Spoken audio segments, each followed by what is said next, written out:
And on behalf of the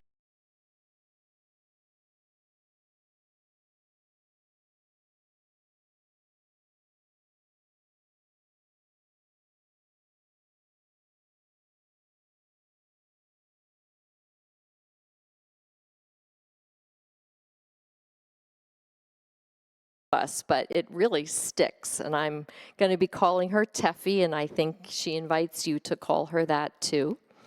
She is a certified occupational therapy assistant, and she holds 5 different certifications in an organization called Positive Approach to Care.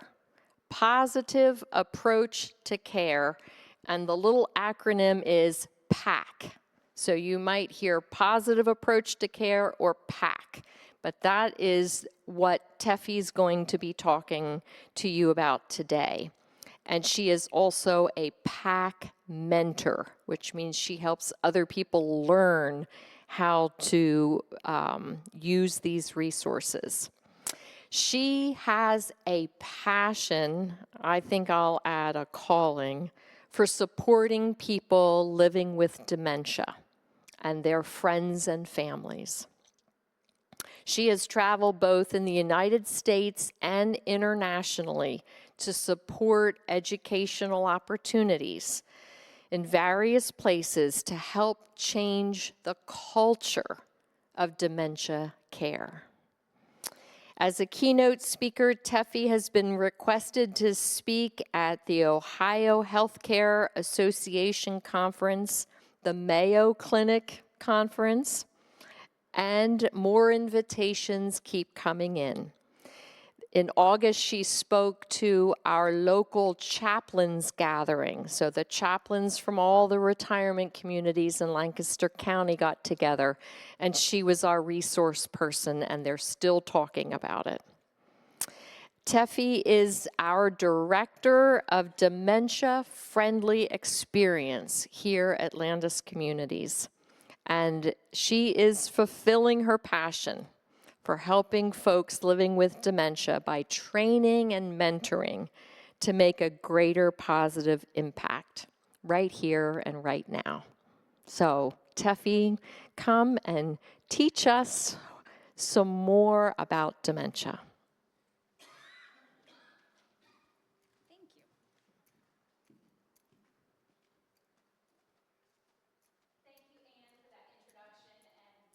Thank you guys for being here. Folks that are here in the West Bethany Chapel, I appreciate you coming out. And folks watching on the live stream, thank you for spending your afternoon with us.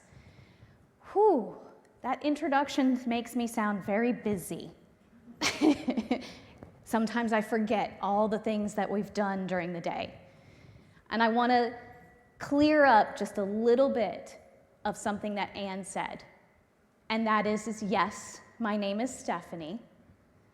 Yes, my brother could not pronounce the S of Steffi, so it came out Teffy. You can call me Stephanie. I will probably look around for my mother, because she conveniently reminds me anytime that she hears the word Teffy, that's not what I put on your birth certificate. Or you can call me Teffy. I'm happy to answer to either one. So today we are going to talk a little bit about what is typical versus atypical aging. Or you might hear me refer to it as normal versus not normal. We're trying to get away from that language and go to typical versus atypical aging. Meaning, what's normal aging and what might be a dementia or not. But before we get really into that, I want to give a little bit of background information.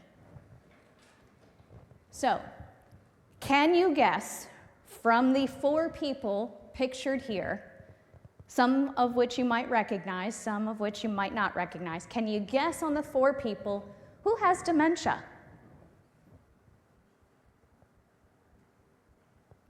I see folks shaking their heads no. Oh, we got one. What are you thinking? Everybody has a little. We're going for broke and just calling all 4. I love it.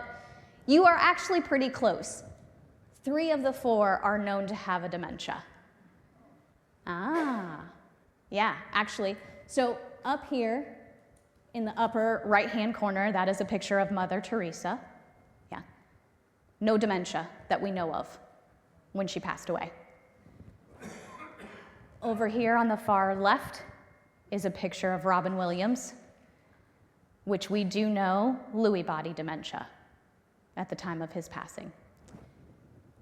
Kind of in the center here, but down at the bottom, that is a picture of my grandmother. Her name was Jackie. She had vascular dementia. And then over here on the far right, Bruce Willis, frontotemporal. Yeah. So it's interesting with aging and with dementia, there's really not anything external that gives us a clue about whether or not this is a normal aging or this is a dementia or something else. All right, question for folks. Take a guess, how many different types, forms, or causes of dementia are there currently? Raise your hand if you're thinking A. Nobody's raising their hand, great. Raise your hand if you're thinking B. We've got a few takers for B. Raise your hand if you're thinking C. Few more takers for C. Raise your hand if you're thinking D. A few more hands on that one. It looks pretty even with C. Raise your hand if you're thinking E. A few people are thinking E, yeah.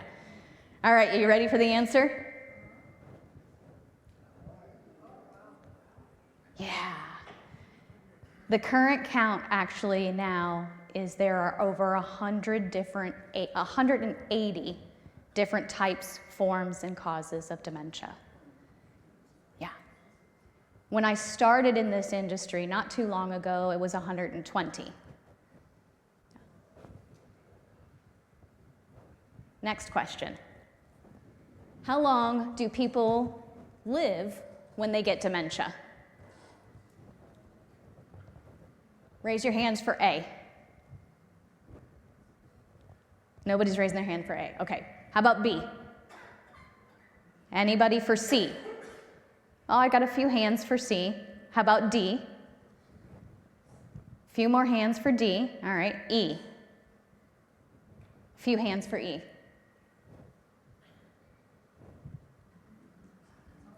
C is the answer. Yeah. Anywhere from 6 months to 30 years. And I'll throw in a little tidbit, a popcorn of information. I'm going to throw out a number for you of the youngest person I have ever met that is living with dementia. And if you were at the men's group breakfast, do this. Cover your mouth, don't say the answer.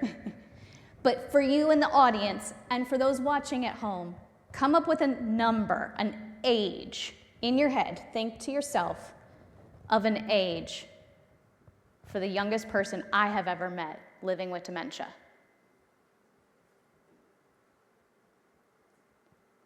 Has everybody got a number? 23. Yes. So raise your hand if your number was higher than the age of 23. Yeah, I figured just about everybody here would be raising their hand on that one. Yeah. Juvenile diabetes. Yeah, that's one of those 180 different types, forms, and causes of dementia. Yeah.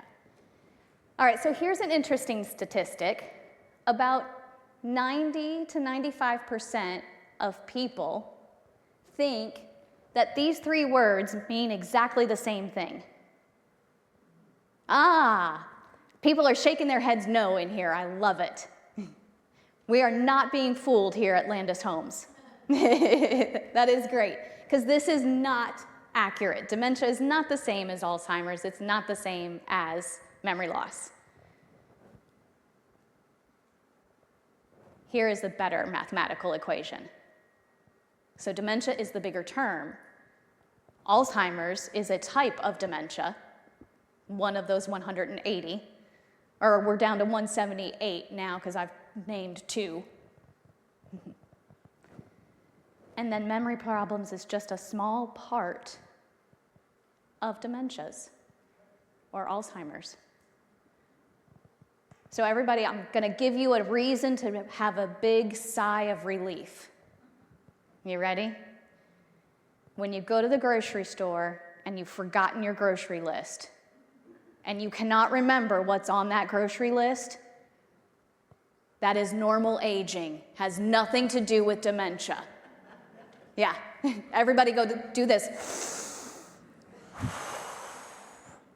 Because I can tell you right now, at my age, 44, the biggest thing that I do that lives wildly is go to the grocery store with no grocery list. Because guess what? There's about this much chance I'm going to remember what's on that list. I'll come home with stuff. I don't know what it's going to be. Yes. So memory loss, memory problems is just a small part, sometimes, of dementias. There's a whole lot more to it.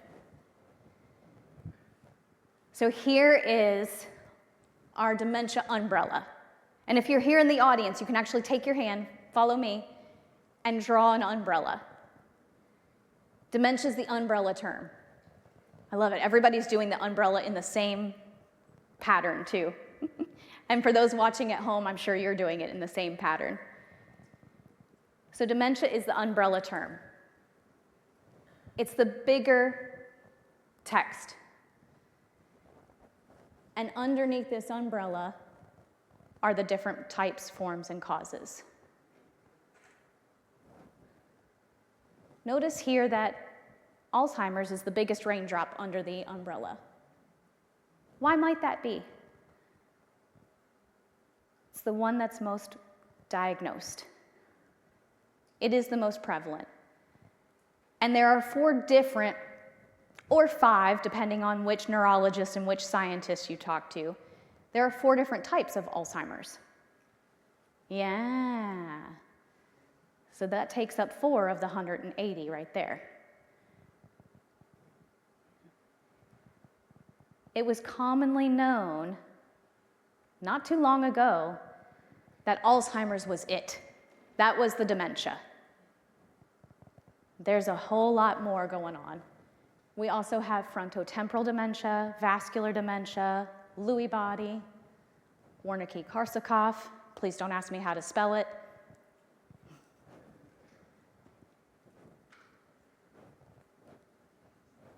Here are some other forms of dementia. So a lot of our cognitive functions, a lot of things that come from the brain are related to a dementia.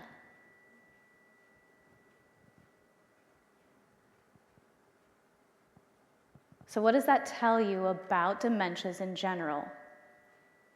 Do this. It's about brain health.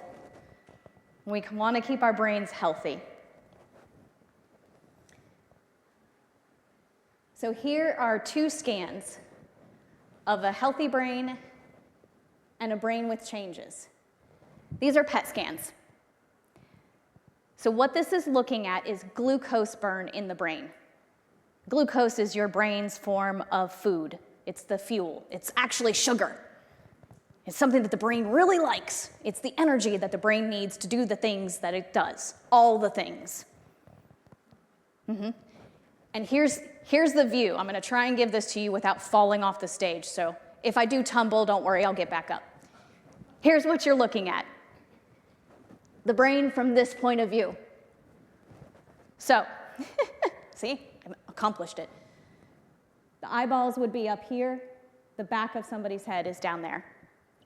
So that's how you're looking at it. Anything in red to orange, it is burning a lot of glucose. That brain is going 120 miles an hour down the highway, driving like I do. Anything in blue and green they're actually driving the speed limit. It's burning glucose, but not as much. Anything in your yellows, a whole lot less glucose burn. And then purple, no glucose burn.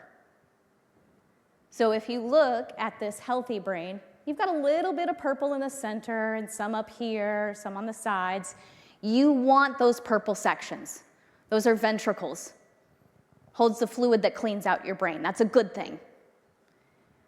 But now take a look at the red. There's a lot of red right there. There's a whole lot of red going on down there on the sides. And on this one, ooh, a whole lot of red going up towards the edges and in the center. That means that brain is working. It is burning a lot of glucose. And here is what this person was asked to do when laying in the machine to get this image. You ready? It's a really stressful question. I'm warning you ahead of time. They were asked to name as many animals as they can in a minute. Okay, not that stressful, not that difficult. Wasn't like they were asked to figure out Pythagorean's theorem. That would have stressed me out. So both of these people were asked to name as many animals as they can in 1 minute. And this is how much glucose the brain was burning. Now, look over here at the brain with changes.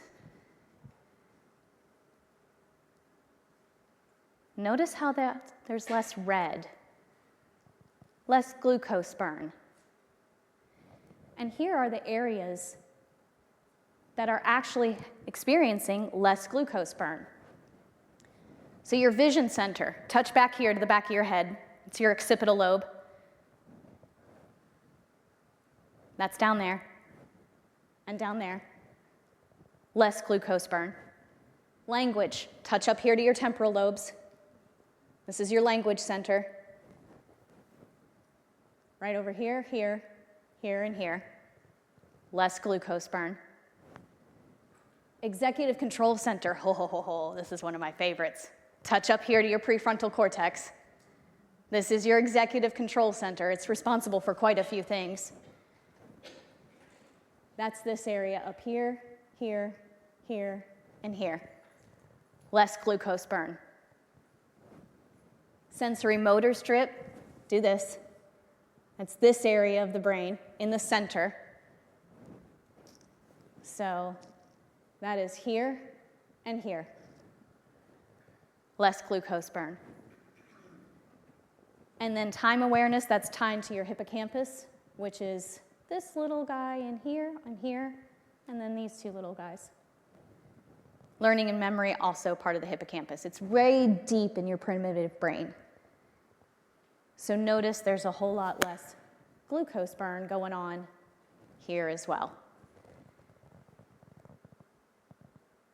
So thinking about the hippocampus, and this is the way I represent the hippocampus, because it looks like two fingers on a brain scan. So if you want to bring your two fingers together, that's your hippocampus, or hippocampi, if you're going to use the correct plural of it. That is the one spot in the brain that is responsible for memories. And yes, it does change with dementia. The rest of these areas I've named are responsible for a whole lot of different things, aren't they? Going back to our vision, so we'll touch back here for the occipital lobe. Vision changes when you have dementia. Go back over here to our temporal lobes, our language centers. Changes when dementia is on board. Also, our executive control function up here changes when dementia is on board.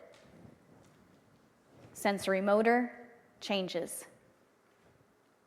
So again, it's not just memory loss. And then, of course, how many different types, forms, and causes of dementia did we say there were? 180, yeah, you got it. Yeah. Each of those affect the brain a little bit differently than the other one. Oh boy. So there's quite a few changes going on. All right. Pop quiz. Now that I've got everybody's attention on that one. True or false? Dementia is a memory disease. And everybody is saying false. It's not just a memory disease. Dementia is progressive and constantly changing. True, yes, absolutely. As dementia changes, there's a progression to it. And depending on the type of dementia, there can be different progressions. Vascular dementia is more of a step. You go along at a plateau, drop. Maybe get a little bit better, but not as better as you were before. Go along, drop. Alzheimer's, more of a slow curve. Lewy body, roller coaster. Yee-haw! Up and down. You got it. All right, our next one. Dementia can be cured or slowed with medication. Show of hands for true. Show of hands for false. That is false. Yeah, dementia cannot be cured. It can now be slowed down a little bit. Yes. So then it also makes it true. So now I got to change this slide. Ah, shoot. I'm glad y'all are here to keep me on my toes. All right, so there are some medications out there that can help to slow down the progression of dementia. Very few. And vascular dementia actually is one of the only dementias that has medication that can slow it down because it's related to the heart. It's cardiac. Yeah. All right, our next one. Hopefully the next one's not a trick question. I did not mean for that to be a trick question. Dementia affects at least 2 parts of the brain. Oh, I think I'm hearing some both true and false. Let's raise our hands again. Raise your hands for true. Raise your hands for false. Ah, that one is true.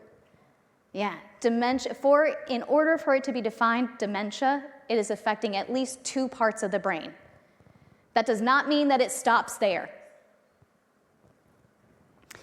Our next one, dementia causes hearing loss. True or false? Ooh, almost everybody said false on that one. You are absolutely right. Dementia does not cause hearing loss. Age does.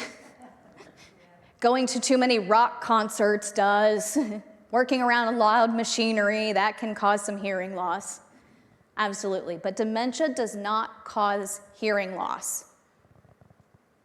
It does cause some changes in processing what you're hearing. So there's some difference and some changes in your ability to understand what you're hearing. You're still able to hear it. Unless you're a guy and then you can't hear what your wife is saying. No, sorry. Dementia is the same as Alzheimer's. No, everybody's saying false on that one, even shaking your heads. You're correct, yeah. Dementia is a terminal condition. True or false? Raise your hands if you're saying true. Raise your hands if you're thinking false. Ah, this one is true. Dementia is a terminal condition. Yes. A lot of times there will be other things that folks have, not just dementia, that are also terminal. Yeah. And I invite you to think about life in general. It is terminal. That's why we've got to do great things while we're here. Or at least that's what I think. There, I gave away the answer to the last one. Without dementia, we would live forever. True or false? False, absolutely. You got it. So as we age, we do slow down, but we don't lose function in our brains unless something goes wrong in our brains. So I'm going to give you a little bit example. I'm going to give you a grocery store example, but before I get into that, I'm going to give you a personal history. At 25 years old, in college or just graduating college, man, I thought I knew everything. Sounds like a teenager though too, doesn't it? Yeah. But I could do things really quickly, people would ask me questions, rapid fire, and I'd get the answers, as long as I knew the information. Then into my 30s, things were slowing down a little bit. But I still thought I was in my 20s, so I didn't notice any of the slowdown. Now, in my 40s, somebody will ask me a question, and I'll go, huh.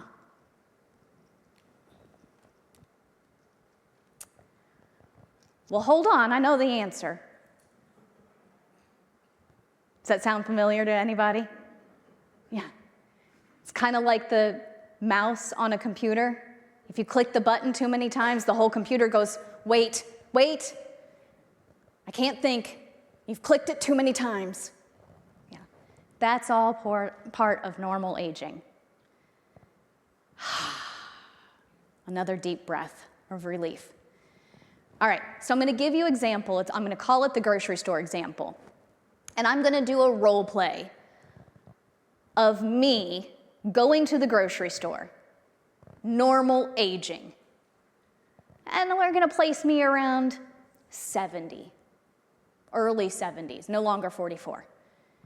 Then after that role play, I'm going to do the same scenario at the same age with dementia on board. Okay, you see where I'm going with this. All right, so in my 70s, I've decided that I need to go to the grocery store. So guess what I've already forgotten? My list, exactly. But I get in the car anyway. So here I am in my driver's seat. Go into the grocery store. I drive a manual, by the way.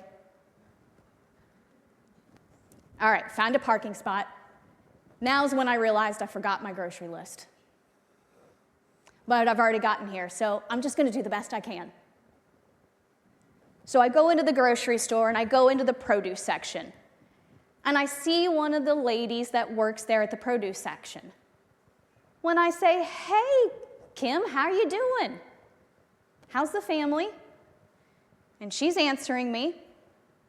Then she tells me, there's a special on strawberries.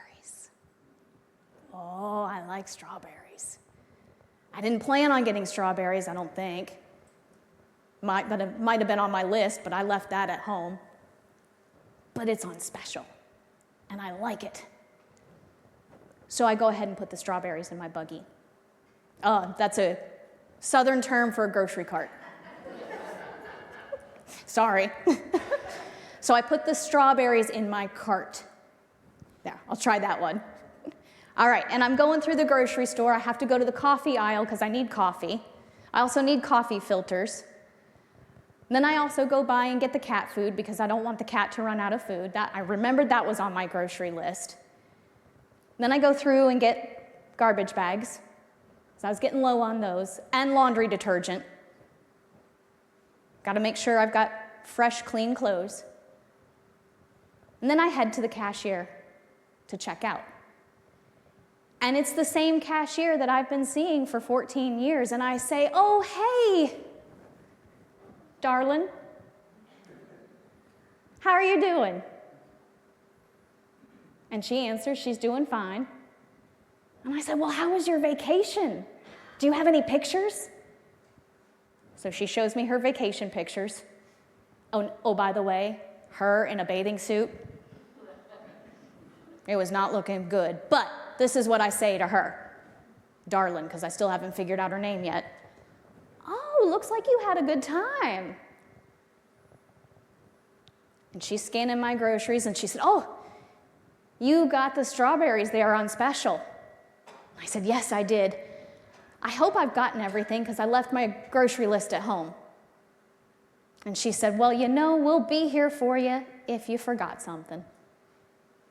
And then I finally looked at her name tag. I said, oh, gee, thanks, Betty. I appreciate that. Check. That was the missing name. So I take my groceries, I load them in my car, get back home. Oh, wait, I got to drive first. Drive a manual. All right, get back home, take the groceries, strawberries. You know, I think I'm gonna leave these whole. Or actually, I'll go ahead and divide them out. Half of them I'm gonna cut up, half of them I'm gonna leave whole. So I leave half in the packaging and I go ahead and cut up the other half. And I put the coffee on the shelf, put the trash bags away, put the laundry detergent away, and then take and open the cat food, it's the dry cat food, and put it in the container so it's ready for the cat. That is all normal aging. All right? So now here, we're gonna switch gears. I'm gonna do the same thing, not normal aging. So, it's time to go to the grocery store. I get in my car. Start to drive, and I drive a manual. I thought the mechanic fixed that transition. I'm gonna have to talk to him, that is not better. I've arrived at the grocery store. Get into the produce section. And who remembers the name of the person in the produce section that I talked to? Nice, good job, thank you. So I walk in and she says to me, well, hey there, how you doing? I said, well, I'm doing great. How are you? She said, good, guess what? Oh, what? She says, we have a special on strawberries. Oh, I like strawberries. I'll take 3 packages. We put the 3 packages in my cart. Then I head down the aisle and I find the coffee. Oh, I've got to have coffee. You never want to run out of coffee. Then I go and pick up some milk and some toilet paper, some cat food, because you don't want to run out of those things. Then I also go and pick up aluminum foil, because you never know when you're going to have leftovers. You've got to make sure that that's always correct, too. Now I get to the checkout part. And my favorite checkout person is there. And she says, hey, how are you doing? And I say, hey, I'm doing good. How about you? And she said she's doing well. And then she reminds me of her vacation and says, hey, I just got back from vacation. Would you like to see the pictures? Sure, I'll take a look at your pictures. So she shows me her pictures from her vacation. And the first thing I say when I look at her pictures is, oh my goodness, you wore that?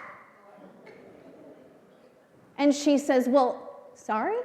I said, well, I don't mean to be rude or anything, but your behind just looks huge in that bathing suit. You really maybe should go up a size or something.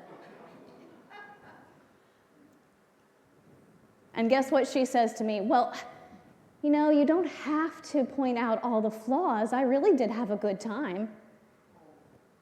And my response is, well, Betty, you don't have to get an attitude with me. You're the one that wore the bathing suit. Well, if we really can just finish along here, or do we need to get a manager? Yeah.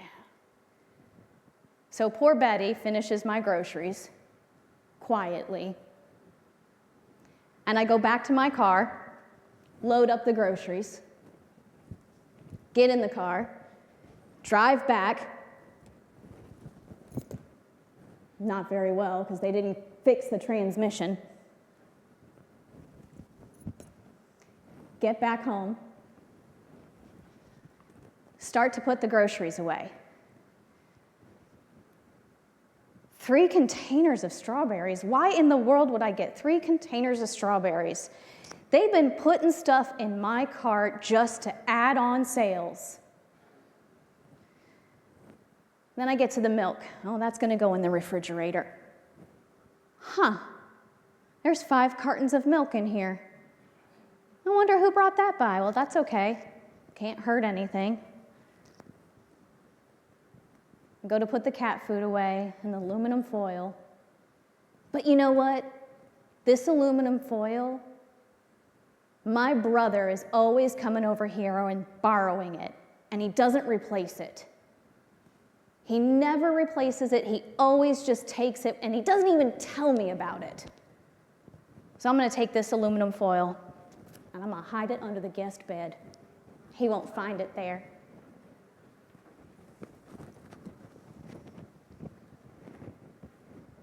All right, so that was our two scenarios of normal aging versus not normal aging. Take a deep breath. Because some of it's fun and funny, some of it's not so fun, especially when I talked about the vacation pictures. Man, go ahead and touch up here. Those vacation pictures, that's changes in the prefrontal cortex. Lack of impulse control anymore. So, thinking about those two scenarios and what was different about those. Let's try these out. You're going to name what is typical versus atypical. So the first one, pausing in the aisle to review the 6 things you wanted to get at the grocery store. Are we thinking that that's typical, normal, or atypical, not normal? Typical. I'm hearing typical and normal. Yeah, nicely done. Typical. How about accusing someone else of hiding the keys when you find them in the silverware drawer? Atypical. Yes, you got it. Those are the strawberries that somebody put in my cart. It's still really hard to say cart, by the way. I still want to say buggy. All right, telling the woman on the phone your PIN number for all of your credit cards after she tells you that there's been some strange activity on your credit card yesterday. Atypical, you got it. Using the word TV controller when you can't think of the word remote right away. It's typical. Yeah, exactly. Or for some of us that lived in Maine for a little while, we called it the clicker. Or with the Maine accent, it was the clicker. That is typical. All right, feeling more likely to get frustrated with your own mistakes. Typical or atypical? Ah, people are saying typical, but it sounds like a question at the end of that. They're saying typical. That is typical. Whoa, that was a big sigh of relief, yes. Yeah, raise your hand if you enjoy being wrong. Yeah, nobody's raising their hand. We are our own worst enemies. And as we age, as things slow down, we remember, man, it was so much easier when I was in my 20s. So I might get a little bit more frustrated, and that's typical. How about missing the curb or the edge and tripping and almost falling when talking to a friend?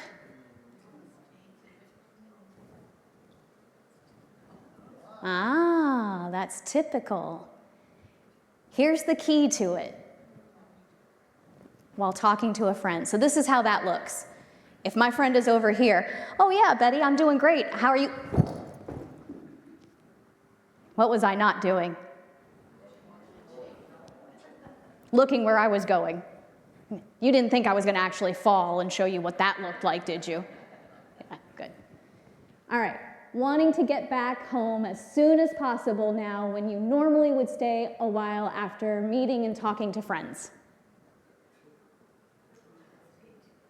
Oh, I'm hearing a mixture on this one.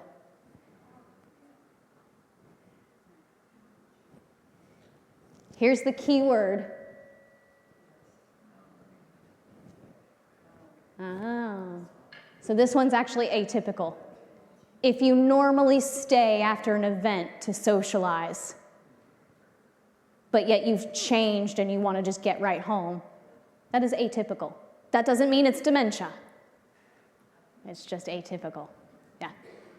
If you are a person that has been drugged to the event, kicking and screaming, and you didn't want to be there in the first place, and you typically want to go home as soon as you've stepped foot there, this would be typical for you.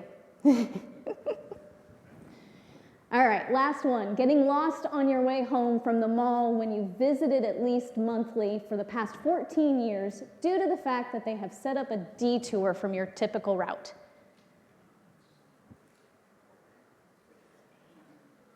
I'm seeing some question marks on this one.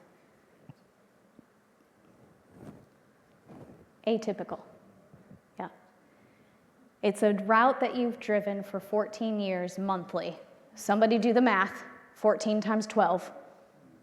I'm not that quick on the math. A lot. There we go. I like that answer, the non-mathematical answer. Yeah. But now there's a detour, and I find it hard to find my way. That's atypical. Yep. So here's a recap of normal aging versus not normal aging, or typical versus atypical. Things are slowing down. I might pause to find my words. I'll remember the past. All typical or normal aging that I'm naming so far. Not normal, I can't think the same. Can't get started. I don't think things all the way through. I did not think about the consequences when I told Betty about how she looked in those vacation pictures. I might not have a friend named Betty anymore.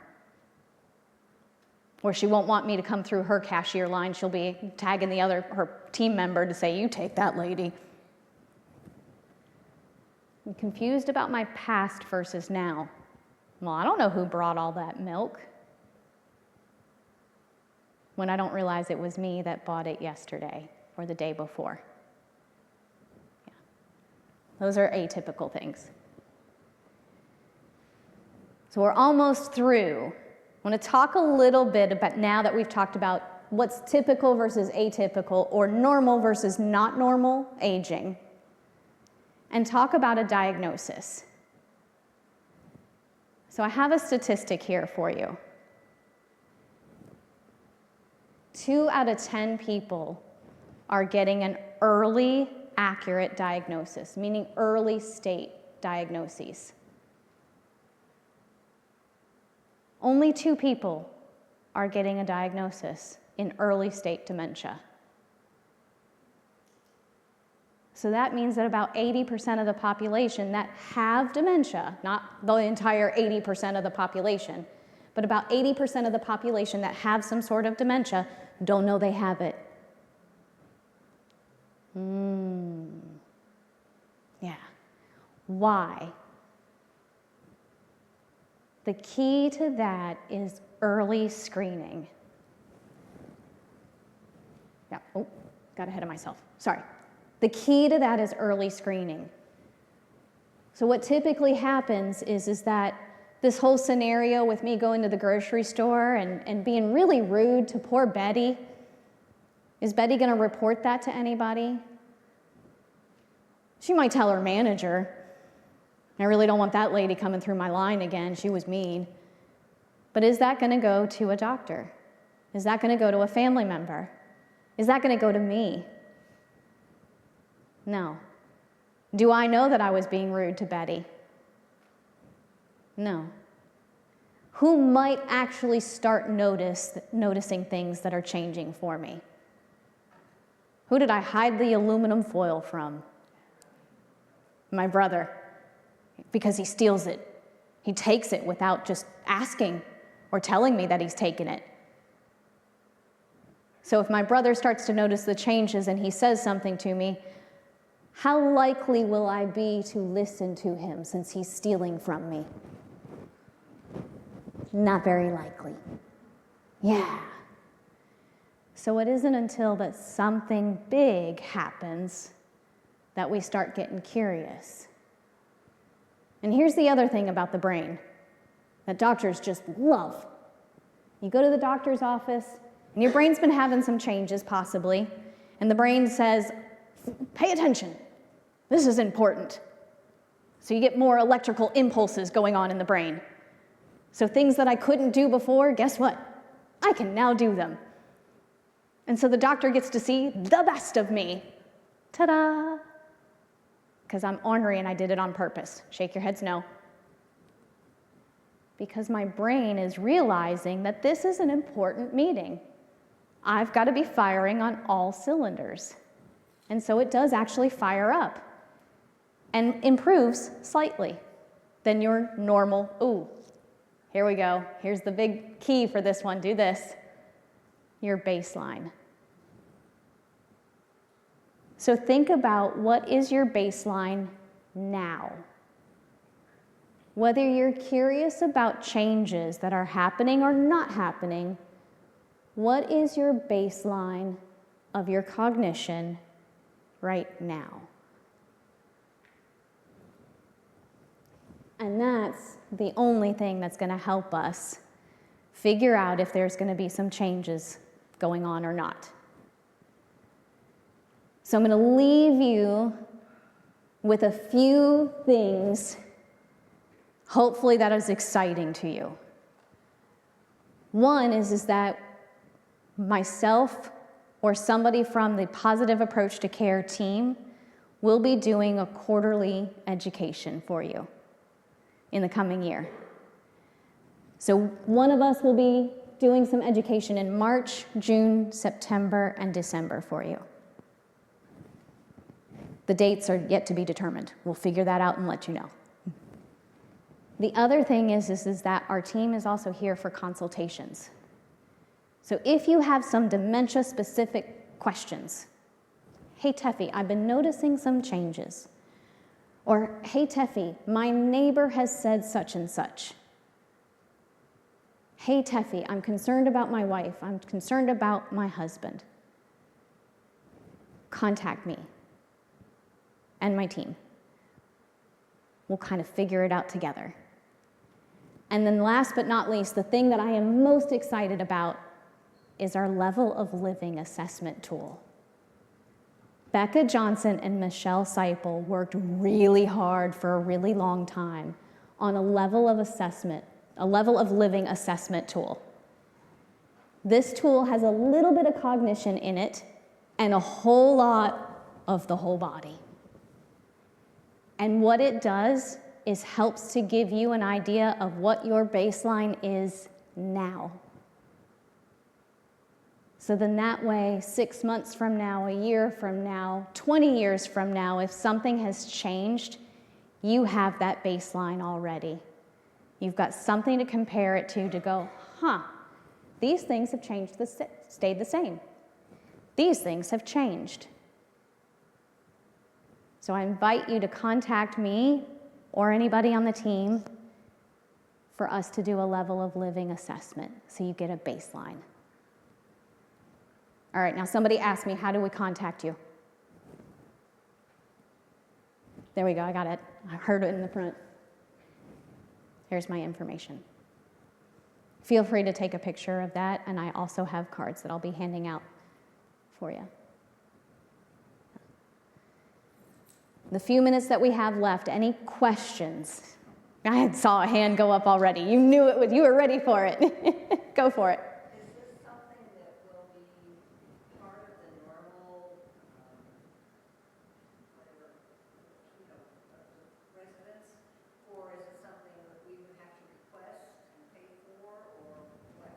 Great question. So she's asking if the level of living assessment tool is something that's the one you're asking about? Yeah. Yep. Or my consultations? The level of living. All right, so she's asking if the level of living is available for residents, or is it available for a fee? It is available for residents. Yep. Ask for it. Yep. It is brand new. It just came out a few weeks ago, maybe a month ago.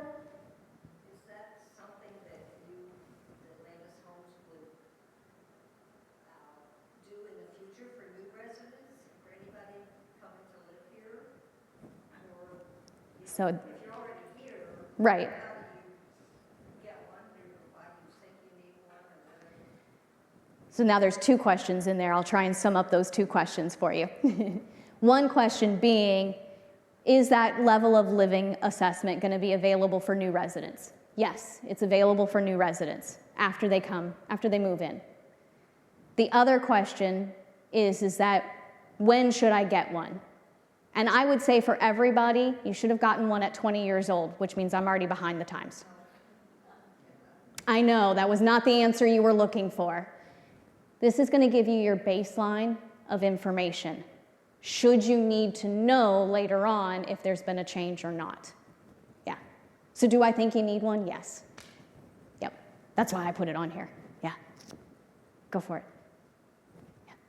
Is this a tool, a paper tool, where the questions are answered maybe in person with one of the team members? Great question. So she's asking if this is a paper tool with questions, or is it something that you meet in person? The answer is yes to both of those. Yeah, it is a paper tool, and you meet with a team member. Yep. Yes. Maybe there's been a lot of talk about diet in terms of dementia. Could you make a comment on that if you want to? Yes, absolutely. So you're asking about diet and how it relates or how it correlates to dementia. Yeah, oh boy. Here's more information about TEFI that you may or may not have wanted to know. Some of the risk factors for dementia are healthy eating versus not healthy eating. So having a balanced diet, so getting enough fruits and vegetables, which, by the way, strawberries being on special would not thrill me. That was just for the purpose of the role play. But eating enough fruits and vegetables is very important for overall health, not just dementia. Yeah. And please practice what I preach on that, not what I actually do. I'm trying to get better at it. Yeah. Other questions? Yes? Does heredity play a role? Does heredity play a role in dementia? Yes, it does. Not in all dementias, but yes, there are some dementias that have genetic markers to them, so it can. And vascular dementia does not have genetic markers tied to it, but because it is related to the cardiovascular system, which then means it's hereditary as well. Can be, yep. Now, just because you have cardiac things going on does not necessarily mean that you're going to have a vascular dementia. Yes? Scenario. My first wife's oldest sister had dementia, Uh-huh. Alzheimer's. She and her husband went to the Philippines on a spiritual mission. While she was there, as long as she was in ministry, she talked normal. Mm-hmm. Get out of that ministry scenario, and she was incommunicable. Ah, interesting. Okay, so he said that the scenario is a relative, I'm going to sum up that way, a relative was a missionary on a short mission and would do talks, would preach, yeah, and have no problems. And as soon as that was over, difficulties with language. Yeah. So here's the interesting thing about dementia. It does not change your personality, and it does not make you stupid. If you're an educated person, that education is still there. And if you're doing a role, if you're doing something that you normally did in your daily life, there's a high chance that you can still do it really well. My grandmother, the picture that I showed you at the beginning with vascular dementia, later on in her progression, she could barely walk. She could barely say hello and how are you. She had no idea that I was her granddaughter. She didn't even know she had kids. Even though I was the one standing right in front of her, I was just the lovely young lady that came to visit her. She was always an avid bird watcher. And she also had poise and elocution lessons, and she was a special ed teacher before there was special ed. So do you think she did a whole lot of talking in her lifetime? Yeah. I opened up a book, an Audubon book, with a bunch of pictures on birds, and I let her look at it for 5 minutes. It felt like forever. It was excruciating. She finally, after 5 minutes, and not saying anything to me the entire time before this, pointed to one bird and said, "Wow, that one's speckled. What a great sentence. So yes, with the right support and the right scenario, language is still there. And then it's gone in a moment. Yeah, that was a good question, or good scenario.